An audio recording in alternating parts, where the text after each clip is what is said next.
visit this Ashwakar Gita, the last few verses of it.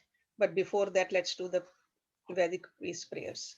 Om Guru Brahma, Guru Vishnu, Guru Devo Maheshwara, Guru Sakshat Parbrahma, Tasmai Shri Guruve Namaha.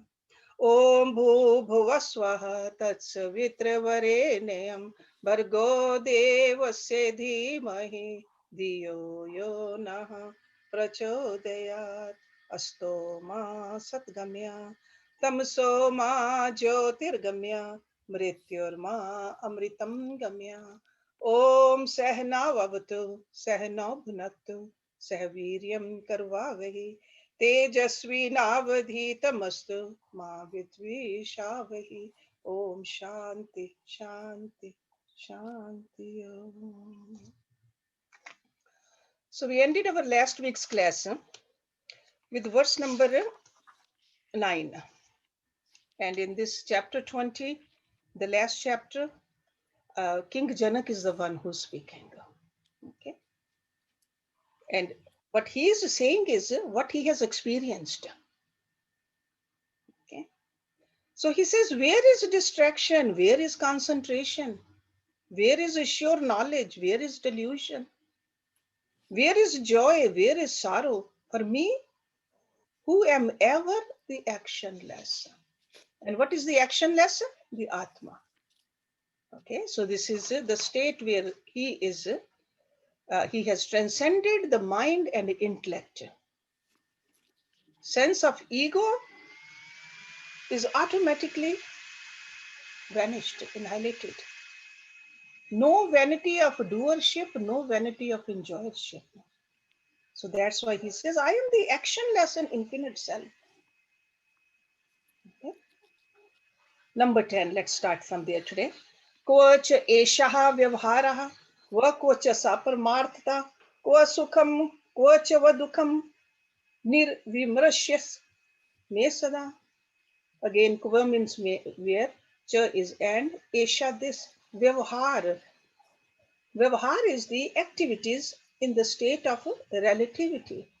Vyavhar. That's why we say vyavhar with the relationships.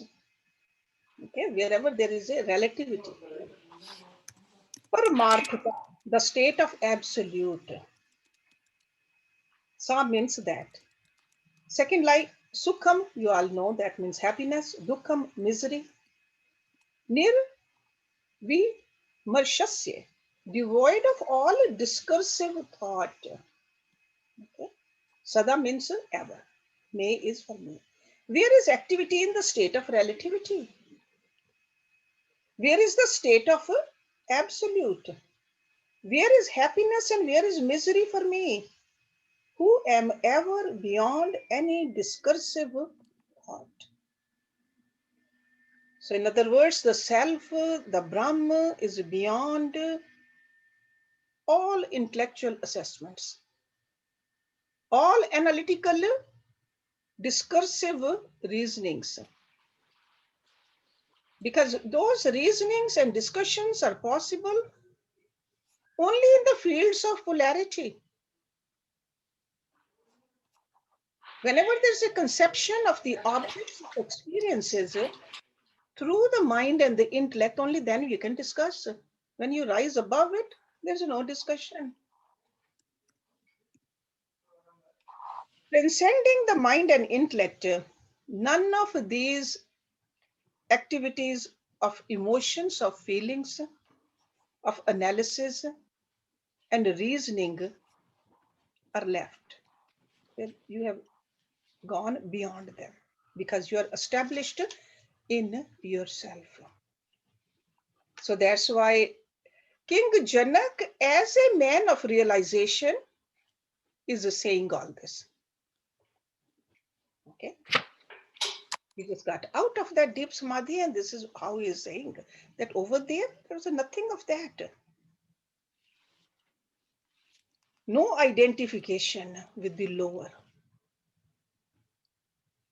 So the concept of the absolute, when we say the absolute, it's only the other pole of the relative. So in that sense, he says, where is the state of absolute also. Because if you say that's absolute, that means you know there is something which is less than absolute too.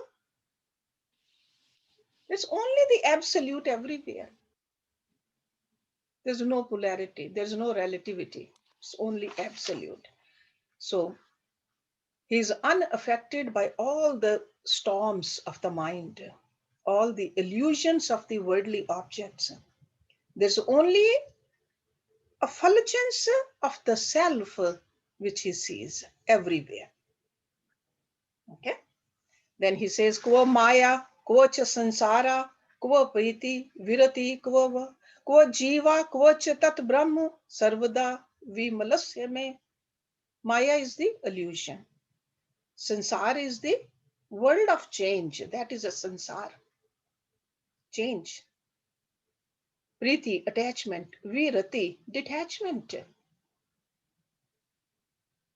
Next line, you know most all these words. They are simple. Kva jiva, kva cha tat. Tat means that. Brahm. Sarvada, ever. Vimalasya. See, mal means dirt. Vimal is dirtless. In other words, pure. Me means for me. Where is illusion and where is the world of change? Where is attachment and where is detachment? Where is the Jeev and what is Brahma for me, who am ever pure? Every Saturday we are studying Vivek Chudamani by Shankaracharya. You will see that in verse number 171, Shankaracharya is asserting that there's no Maya, nor the ignorance, other than your own mind.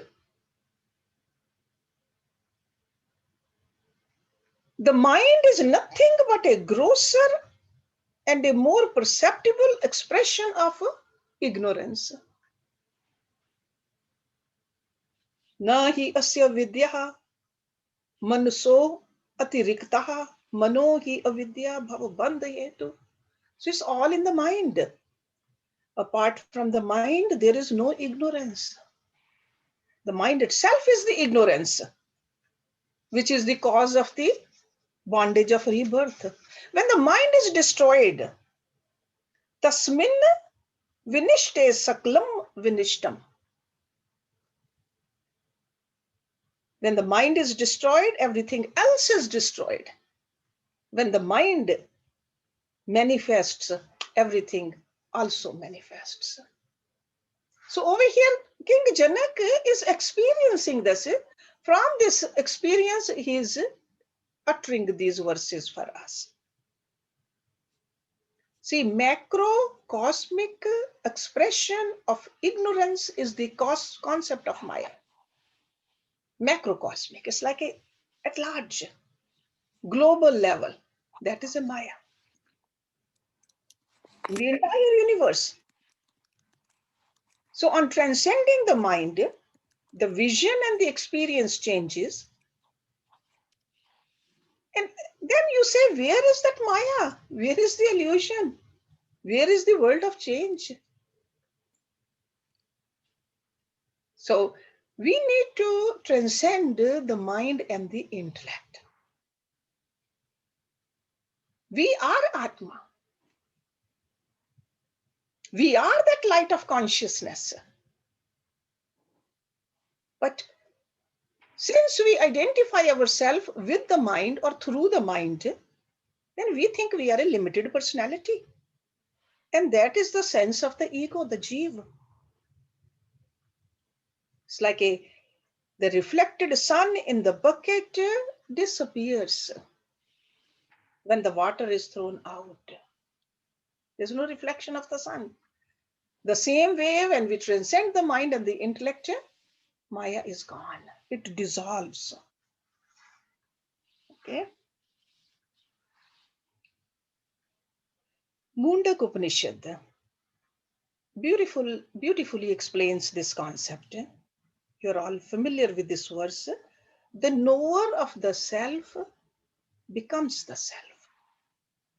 Sayo Have Tat Param. Brahma Ved Brahm Eva Bhavati. He who knows that Supreme Brahm becomes Brahma. This we'll learn it in the Mundaka Upanishad. Okay. So he who knows that Supreme Brahm becomes Brahm. So that's why King Janak is talking like this. Kva pravriti, nivriti, va kva mukti, kva cha bandhanam, kutastha nirvibhagasya swasthasya mam sarvada. Kva means where, pravriti, activity. Nivriti, inactivity. Mukti, liberation. Bandhanam, bondage. Kutastha nirvibhagasya. Kutastha is the indivisible or immutable and indivisible. So kutastha nirvibhag. So anything which cannot be divided and it's a substratum. Okay, cannot be broken. Swasthasya, established in the self. Mam means for me, sarvada, ever. Where is activity? Where is inactivity? Where is liberation? Where is bondage for me? Who am immutable and indivisible and ever established in the self. Cannot divide the Atma. Cannot divide Brahma. So the seat of the essential consciousness in an individual he's talking about, that is Kutastha. Kutastha word in Bhagavad Gita also it came. It's a direct translation of Kutastha is anvil. It's like a strong stone which cannot be broken. Okay. Blacksmith puts the hot iron on it and pounds on it. The iron bends, the rod of iron bends, but not that stone. That is called a kutastha, unchanged. Okay, so pieces of metal are hammered, and this is what happens. The Atma in us, it is that kutastha. All the joys, all the sorrows, all the changes, birth, death, everything keeps on happening. But this Atma is always intact. It's never born, it will never die. It does not change.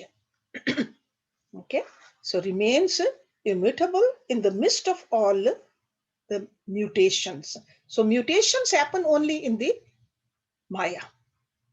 Okay, so activity and inactivity, pravriti and nivriti, these are the two states of the mind and the body. Consciousness or the Atma is neither active nor inactive.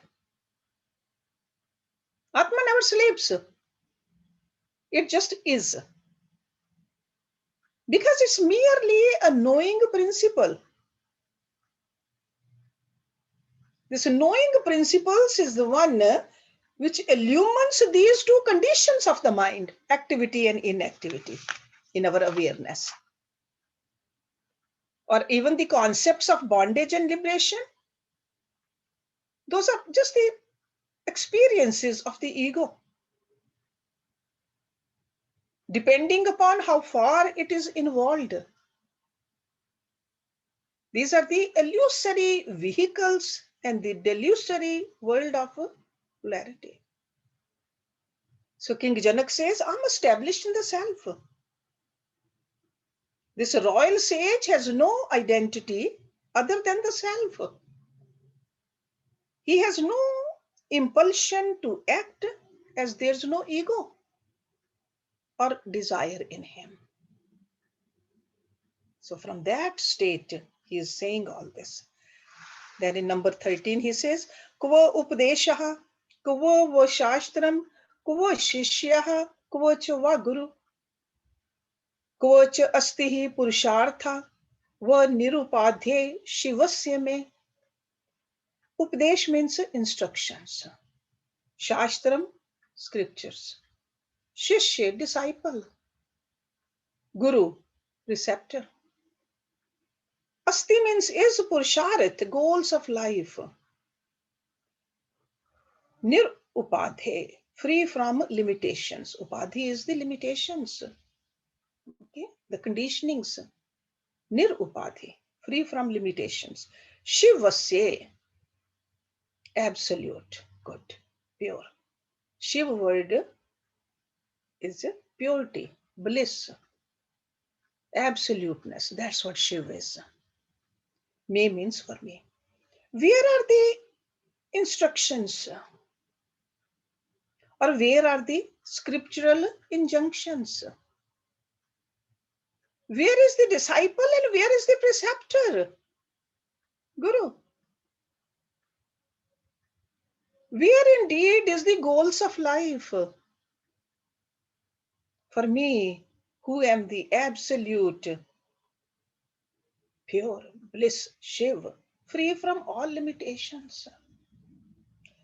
See, all of these instructions also, scriptural injunctions also,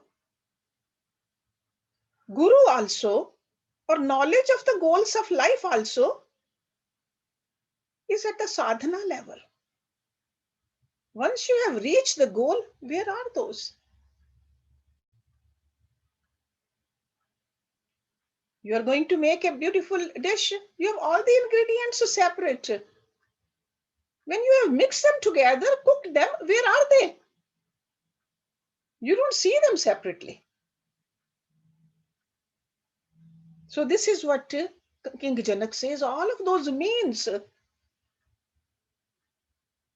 they did their part. I'm at the where I was supposed to go. I see only the Brahma.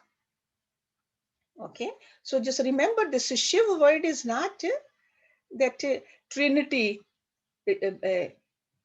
Brahma, Vishnu, Shiv. This Shiv is supremely blissful, auspicious, tranquil. Okay, this Shiv word comes in the Vedas quite a bit. Tanme mana Shiv sankalpamastu. We have recited many mantras in the past like that. So Shiv alone remains, he says. That means only the bliss, nothing else. Shiv is also considered the Lord of meditation. The gurus of the gurus, Shiv, because that's where we get the bliss. I am the absolute good, the supremely blissful, ever auspicious Shiv, free from all limitations. So, to such an individual who has rediscovered his perfect identity with the effulgent self, which is pure knowledge, what use are the instructions anymore? Instructions have done their part. What is the use of the scriptures? They have done their part. Okay, but only at that point when you have reached there. If we just let go of them right now, then we won't be able to climb on this ladder. Okay, let's look at the last verse of this great scripture. Kvacha asti, kvacha vana asti, ko asti cha evam kvacha dvayam. Bahuna atra kim ukten kinchit na uttisthate mama.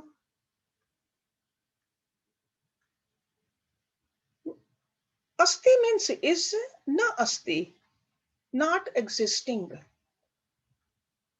Ekam, the one.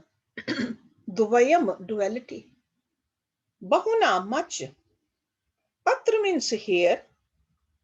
Kim means what need. Ukten, by saying. Kinchit, anything. Utishthate, emanates. Mam, from me. Where is existence and where is non-existence? Asti and na asti. Where is the one unity and where is duality? What need is there to say more? Nothing indeed emanates from me. It's like a double process of denial and assertion. He is explaining the state of selfhood. We have seen in these 14 verses of this chapter Now, King Janak is feeling exhausted, and that's why he is declaring what need is there to say anything more. How can you explain something which is not, which is beyond the words? Okay, so that's why he said there's neither existence nor non-existence. Because these are only the interpretations of the intellect. And he has risen above the intellect. Duality or non-duality, they are only in the relative world. So those are like a judgments of the intellect. So nothing indeed, he says, emanates from me. So these are statements, definitely they have been repeated uh, in the other Upanishads also. But in this particular scripture, it has been expressed so vividly, so courageously, King Janak and even Ashtavakarji has expressed. Okay, so that's why uh, this Ashtavakar Gita, to really understand this part where King Janak is, we need to do certain sadhana too. Otherwise, these are only words he is saying. But if we do the sadhana, then we'll be able to understand each and every word of it. Okay, so Shraddha is needed for the sadhana. Bhakti is needed for the sadhana. Dhyan is needed for the sadhana. These three things are extremely important. If you don't have a Shraddha for it, love for what we are doing, faith in what we are doing, nothing gonna happen. So Shraddha, Bhakti, Dhyan is mentioned in the Kaivalya Upanishad. In the verse, it's almost like over there the Rishi is trying to tell us to cultivate the intuitive insight. You need Shraddha, Bhakti, Dhyan, Yogad, Evahi. Through faith, devotion, and meditation alone, you come to know it yourself. Otherwise, these are only we are remembering, or we are trying to say, or we are trying to understand only King Janak's words. It has to become our reality also, this ultimate truth. This is a transcendental reality. We often talk about Paroksha Gyan and Aparoksha Gyan, right? Those are the two terms. So this is whether it's a Ashtavakra Gita or an even more so the next scripture which we are going to start next week, Avadhut Gita. These scriptures are about the Aparoksha Gyan. Or you can say Paroksh Anubhuti or Aparoksha Anubhuti. See, Paroksh is like an ordinary perception. Aparoksh is a self-knowledge. How is it different? Paroksh Anubhuti is based upon the vrittis, the mind. It is dependent upon the senses. In order to go to some Tirth Sthan, in order to see your Guru, or in order to go to the mandir, you need your mind. Sure, you need the body also, but little bit above that is the mind. You see it through your eyes. You say, yeah, I saw my Guru. I met my Guru. Or I saw a Tirth Sthan. I went to Haridwar, saw Ganga. That is just a Paroksha Anubhuti. So there is a medium of perception in the Paroksha Anubhuti. Anubhuti means the experience. Mind is still dense in the Paroksha Anubhuti. And the awareness, definitely you have some awareness, but the awareness is minimal. Because it's through the mind, by the senses, and mind itself can become very fluctuated. So that's why it's a minimal, or it's also called a mediated knowledge. Mediated knowledge means it's through a medium of the mind, medium of the senses. Those are the mediums. If I keep my eyes closed, I won't be able to see what I want to see because the medium has been shut down. Or if my eyes are weak, I won't be able to see the same way somebody who has a 20/20 vision. So Proksha Anubhuti is vritti based. It's through the mind medium of perception, which could be dense, and it is mediated knowledge.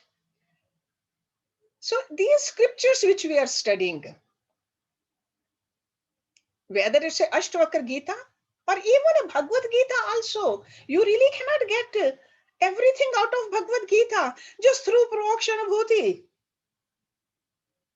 You can have the most beautiful Gita in your hand, keep looking at it, or keep reading it or trying to understand it through the mind only. You won't be able to reach where Lord Krishna is taking us to. For that, you need to understand Aproksha Anubhuti. What is that? Aparoksh Anubhuti is Aham Pratyay based. Aham, I. That sense of I amness has to be there. Who am I? And in order to have Aparoksh Anubhuti, medium needs to be absolutely clear. So your mind has to become like a clean mirror, not like a lens. If mind is like a lens, then it will have a different kind of a reflection based upon whether the lens is concave or convex. Mind has to be very clear like a mirror in order to have a Aproksh Anubhuti. And in the Aproksh Anubhuti, awareness is complete. It's at the full bloom. And it's unmediated knowledge. There's no medium, it's only me. And that's what King Janak is thundering in these statements. I don't need this. This is not there. No sukh, no dukh, no teacher, no scriptures, no bondage, no liberation, because he is there. He has this aprokshanubhuti, self-knowledge. That's why before we really dig into the next book, make a little promise to yourself. You will spend every day at least few minutes. See, you've been doing the manan because you are studying and you are reflecting. But you need to do the Atam Vichar. Atam Vichar is not a manan. In Atam Vichar, you are seeking to find the foundations of self-awareness. You need to penetrate, learn how to penetrate into the immediate experience of your existence. And that can happen only during meditation. So this Atam Vichar, there's no room for ego in Atam Vichar. It is an intuitive process. It will lead to direct mystical experience, you will see. And that's exactly what King Janak had. Mystical experience he had. And all those verses are coming from there.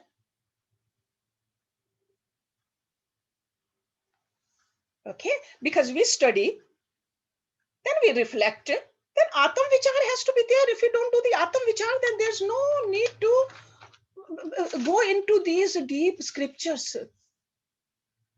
If you think this Astavakra was Most of it was just words only. He was just saying it, didn't make any sense. The next scripture, right from the beginning, you will see that it's like that.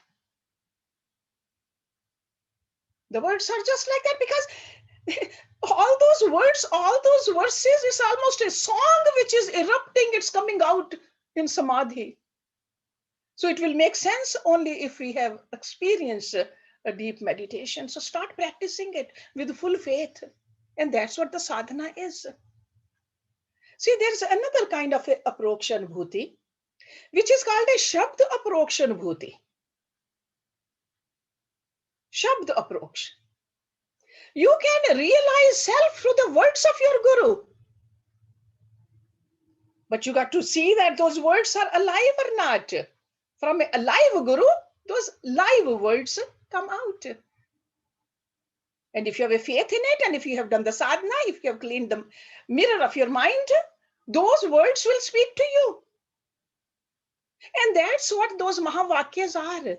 You remember those 4 Mahavakyas I often tell you? Pragya Nam Brahm. That was from Atriya Upanishad. And Atriya Upanishad is a part of Rig Veda. You remember yesterday we talked about 4 Veds? Rig Veda, Pragya Nam Brahma. Ayam Atma Brahma. That is from Mandukya Upanishad. Mandukya Upanishad is from Atharva Veda. Tat Tvam Asi. Chandogya Upanishad. That is from Samved. And then Aham Brahmasmi. I'm sure you're all familiar with this one. That is from a Brid Aryanak Upanishad from Yajurved. So if you really believe, okay, your intuition has risen to that level, and you hear these words, right away you can go into samadhi. Aham Brahmasmi, I am nothing but Brahma. What is there to be left? Or Pragya Nam Brahma. Tat Tvamasi, all these words, there's a reason that they are called Mahavakya. They are alive. Alive. I definitely want to give you guys a little chance to speak today. So just I'll end this with this last verse from, part of the verse from Shvetashvara Upanishad. It's very powerful. Powerful in the sense that we feel that we have a direct link with that creator. Direct link. Shrinvantu Vishwe Amritasya Putraha. Ayadhamani Divyani Tasya. Over here, this Rishi says that, listen, oh, the children of immortality. When we see that we are directly linked, we are children of God. And what are we doing? Instead of developing a relationship with that ultimate absolute God, we are just thickening our bondage, our ignorance. For what? Why? So I want you to keep these verses in your mind. And do your sadhana every day, please. Then you will see that by the time we are done with Avadhut Gita, it's not that you will run away from the world. You will still do your duties. King Janak still did his duties. He did not run away from it. But he was in that blissful state, that highest absolute connection all the time. We'll still do everything. We don't need to worry about that. But our source of enjoyment, source of bliss, source of happiness, source of contentment is absolute, unlimited. So start meditating, please. That's the reason I wanted to end this class like this, so that you are encouraged to do little sadhana. Without sadhana, these scriptures are just another book we have finished. Make a promise to yourself that you will do this sadhana every day, morning or evening. Morning is best because then you're done with it in the morning. Then you can enjoy that peaceful, happy, content mind, and you will do your duties with that happy mind of yours. And in the morning, our mind is not tired either, it listens to us. So do it the first thing in the morning, please. Okay. So now I will do that Shanti mantra. And then after that, I think anybody who wants to give a little their opinion on this scripture will just spend the rest of the time with that, or 20 minutes. Om Purnamada Purnamidam Purnat Purnamudachyate Purnasya Purnamadaya Purnameva Vishishyate. Om Shanti Shanti Shanti Om.